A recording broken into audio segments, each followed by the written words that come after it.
So custom user sounds are pretty cool. And what we can do here is, let's say you have a user, and I think I have some set up. Well, those are in StreamerBot. So let's say you have a user, and you maybe you're VIPs. Maybe it's somebody that they're pretty special. They're uh, what's the word? Staple is not the right word. Foundational, cornerstone member of your community, and you want to reward them by letting them have their own sound. You can set that up. So we'll do, and at this point, hold on one second. Is that still playing? No. Okay, I thought I heard sound. Um, at this point, you probably already know how to do it because we've went through the thing. So there's really nothing new here because when we did the shout out, we played a sound.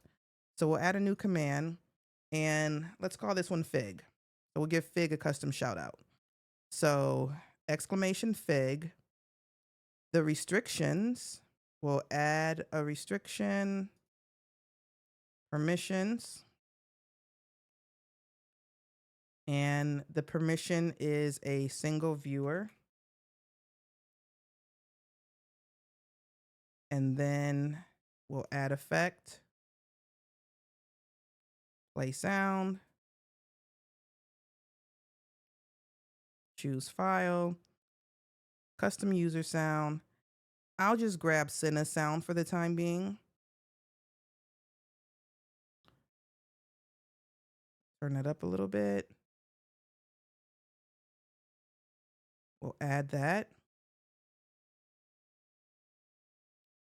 And it's really that simple. So Fig, I'm not sure if you're back yet, but if you do exclamation Fig, and you should be the only one able to do that, it would play a custom sound that is custom to only you. Maybe you want to make, there we go.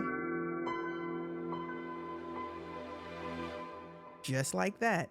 Now, if anybody else tried to run that command, it wouldn't work. X, perfect example. X cannot use that command because he doesn't have permission.